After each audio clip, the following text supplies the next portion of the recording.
আসসালামু আলাইকুম। আমি বাংলাদেশি ব্লগার লাকি। আপনারা সবাই কেমন আছেন? আলহামদুলিল্লাহ আমি ভালো আছি।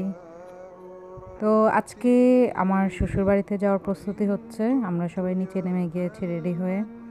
আজ যাব হবিগঞ্জ, আমার শ্বশুরবাড়ি। আসলে ওখানে যাওয়ার কারণ হচ্ছে আমার মেয়ের এক্সাম ছিল, সেটাও শেষ হয়ে গিয়েছে। আর আমাদের যে ময়মুরব্বি আছে ওনাদের উদ্দেশ্যে আল্লাহর নামে কিছু গরিব দুঃখীকে খাওয়ানো হবে, আত্মীয় স্বজনকে খাওয়ানো হবে, ওই জন্যই। তো আমরা যাচ্ছি। আজকে আমার এই ব্লগটি হচ্ছে গতকাল বিকেল থেকে নিয়ে আজকে বিকেল পর্যন্ত যা যা করেছি সব তোমাদের সাথে শেয়ার করব। অনেক মজা করেছি, আসলে বাড়িতে আসলে খুবই মজা হয়। অনেক মজা হয়, এখানে অনেক খাওয়া দাওয়া হয়, অনেক দুষ্টুমি হয়, কারণ আমার শ্বশুর বাড়ির মানুষ খুবই ভালো। এটা গ্রামে হলেও এখানে অনেক নিয়ম কানুন অনেক কিছু নেই। এই যে এটা দেখছো, এটা শাহজালাল ভার্সিটি, অবার করছি। তো যেটা বলছিলাম, আসলে আমার শ্বশুর বাড়ির মানুষগুলা সবাই খুবই ভালো, খুবই ব্রড মাইন্ডেড। এখানে আমি বউ হলেও এখানে অনেক নিয়ম কানুন পালন করতে হয় না। আর রাস্তাগুলো দেখো, যাওয়ার রাস্তাগুলো মানে প্রতিটাই খুব সুন্দর। আর এতই সুন্দর, কোনটা রেখে কোনটা দিব মানে আমি খুব কনফিউজ ছিলাম। অনেকগুলো রাস্তায় ভিডিও করেছিলাম, প্রতিটা রাস্তাই খুব সুন্দর, দুই দিকে গাছ আর ব্রিজ আর রাস্তা মানে খুবই সুন্দর। আর রাস্তা আগে ভাঙা ছিল, এখন রাস্তা এগুলো মনে হয় কাজ করে রিপেয়ার করে ঠিক করা হয়েছে। তো এখন এটা হচ্ছে শেরপুর ব্রিজ। যারা নাকি সিলেট এসেছেন ঢাকা থেকে তারা হয়তো জানবেন যে শেরপুর ব্রিজ পার হয়ে যেতে হয়। এমন লোহার 3টি ব্রিজ পার হয়ে তারপর হবিগঞ্জ যেতে হয়। আর হবিগঞ্জ আর সিলেট থেকে হবিগঞ্জে যাওয়ার যে রাস্তা, এটা কিন্তু ঢাকারই রাস্তা। এই রাস্তা দিয়ে ঢাকায় যেতে হয়। হবিগঞ্জ থেকে ঢাকার দূরত্ব কম, প্রায় 2.5-3 ঘন্টা। আর সিলেট থেকে হবিগঞ্জের দূরত্ব সেম, 2.5-2 ঘন্টা এমনই লাগে। তো আমরা যাচ্ছি, আমরা গতকাল বিকেলবেলা রওনা দিয়েছিলাম। পৌঁছাতে পৌঁছাতে রাত হয়ে গিয়েছিল। তো রাতে তো অন্ধকার, রাস্তাগুলো মানে খুবই সুন্দর। আর এই ব্রিজটা তো খুবই সুন্দর, লোহার ব্রিজগুলো কিন্তু খুবই ভালো লাগে। যখন গাড়ি যায়, যখন একটা শব্দ করে একটু ভয় লাগে, কিন্তু ভালো লাগে।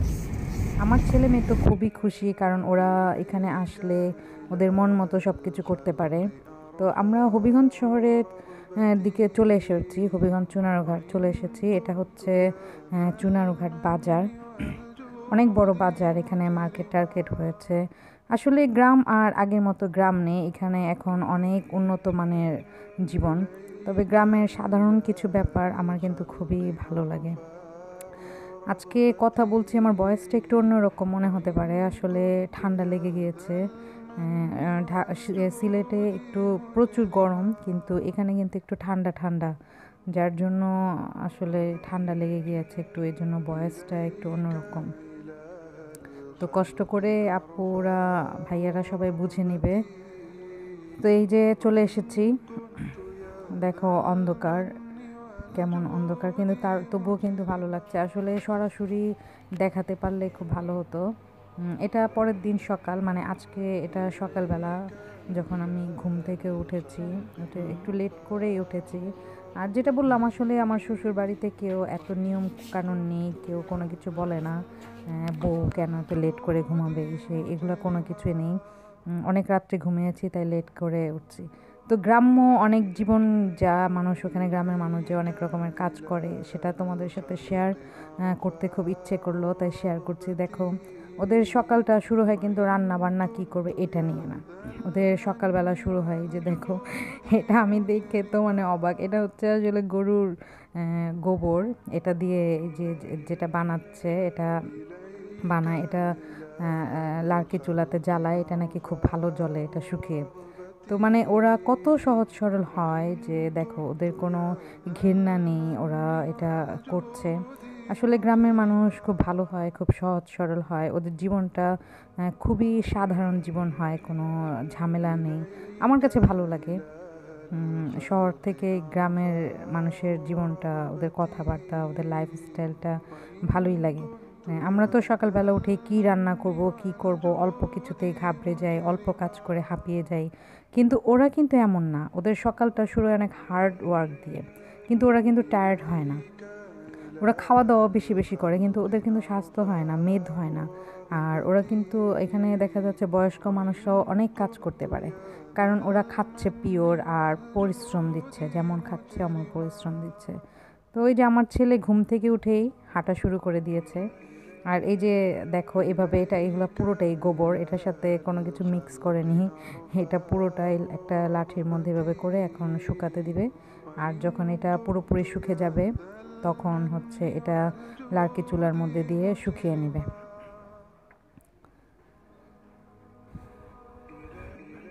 তো আমার ছেলে ঘুরছে, ও আসার আগেই বলেছে যে ও কাউ ধরবে। তো আমি বলছি যাও ধরো, এখন যাচ্ছে কাউকে ধরার জন্য। হ্যাঁ, ও ভয় পায় না, ওর খুব সাহস। ও গরু, হাঁস, মুরগি কোনো কিছু দেখলে, এমনকি কুকুর দেখলেও ধরতে যায়। কিন্তু আমাদের এখানে কুকুরগুলা আসলে ভালো না, এগুলো কামড়ে দেওয়ার সম্ভাবনা থাকে, এজন্য এটা থেকে দূরে রাখে। কিন্তু গরু যেহেতু নিরীহ শান্ত প্রাণী, তাই ভাবলাম যে ধরুক, সমস্যা নেই। তো ওই যে বললাম যে গ্রামের কিছু সাধারণ দৃশ্য আমি আজকে তোমাদের তুলে ধরলাম। এই যে সকালবেলা কেউ গোবর দিয়ে লাঠি করছে, কেউ গরুকে গোসল টোসল করিয়ে দিচ্ছে।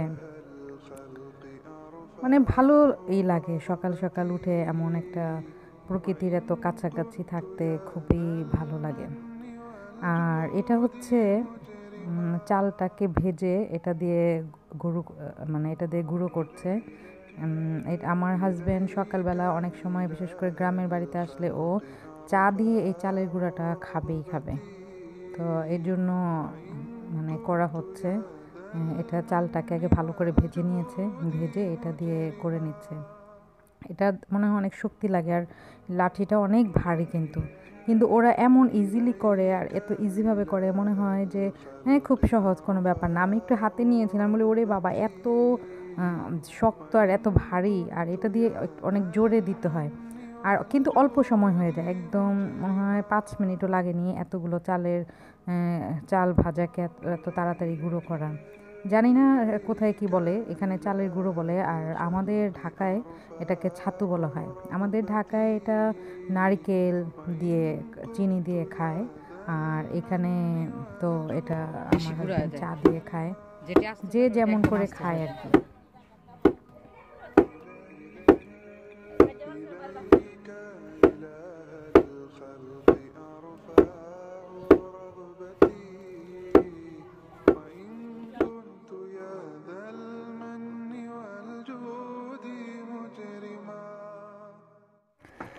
তো পাশেই ধান শুকা দেওয়া হয়েছিল, ভাবলাম আমি একটু ধান পাড়িয়ে দিই, তো দিচ্ছিলাম। আর সবাই তো চিৎকার করছে যে পা ব্যথা করবে, পা ব্যথা করবে, তুমি করো না।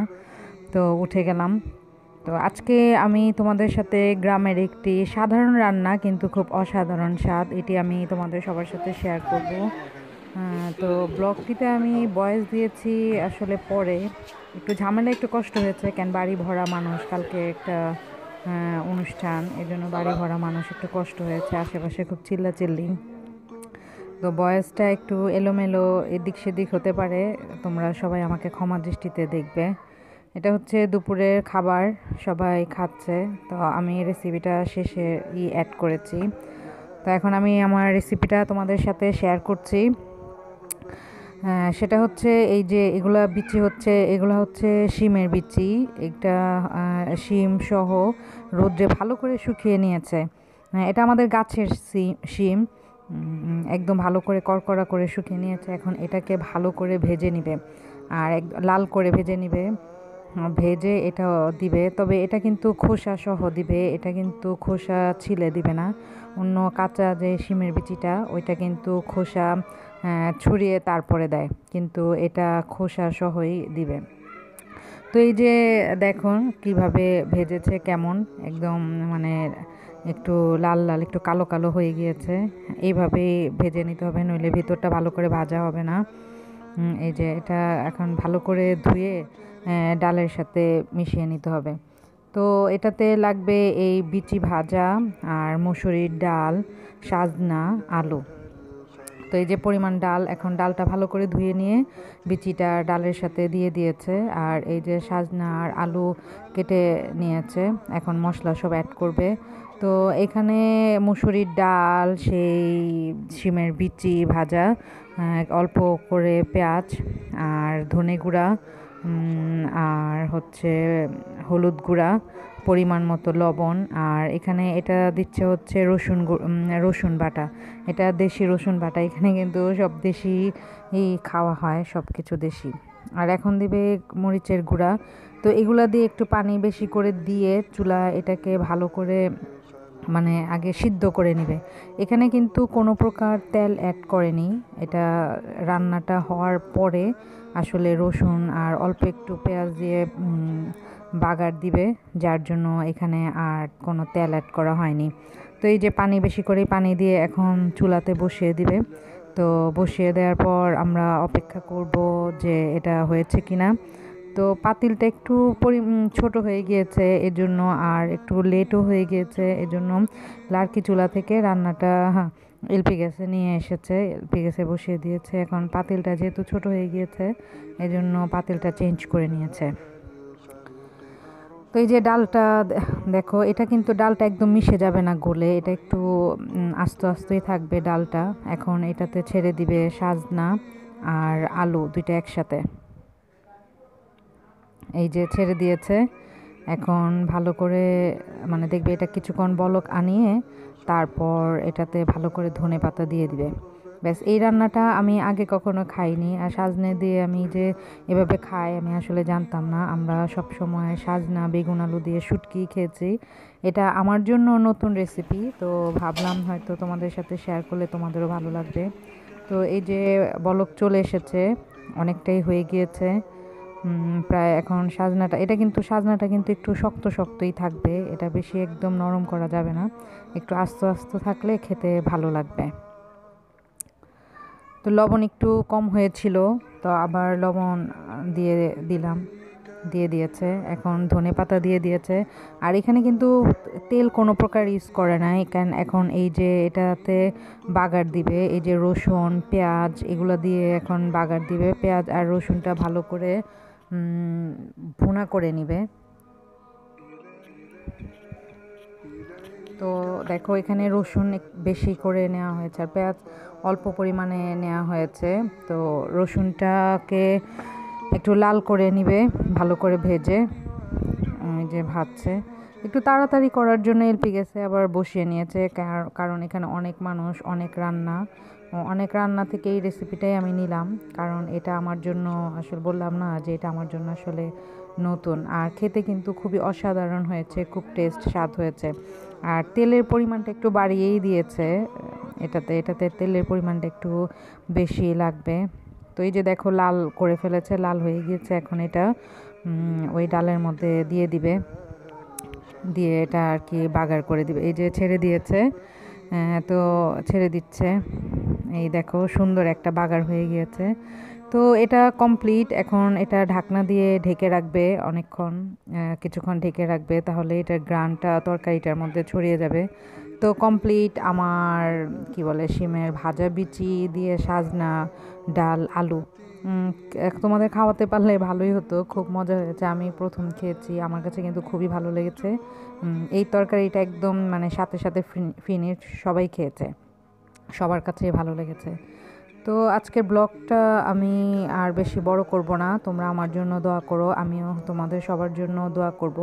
আমার চ্যানেলটি যদি তোমরা প্রথম দেখে থাকো আর তোমাদের যদি ভালো লাগে তাহলে অবশ্যই আমার চ্যানেলটি সাবস্ক্রাইব করবে আর লাইক কমেন্টস করে আমার সাথে থাকবে। আসলে আশেপাশে খুব শব্দ হচ্ছে, তারপরও ভয়েস দিচ্ছি, কোনো ভুল ত্রুটি হলে অবশ্যই ক্ষমা করবে। ভালো থেকো, আল্লাহ হাফেজ।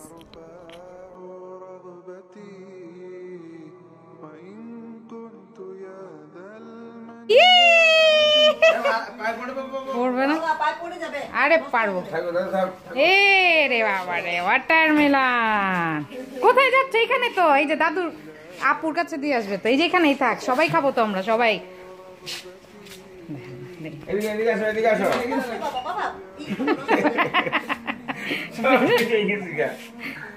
বাড়ি দিও না বাবা, বাড়ি দিও না, খেতে পারবে না, নষ্ট হয়ে যাবে না হলে। টক লাগবে বাড়ি লাগবে হ্যাঁ আপুর কাছে দিয়ে এসো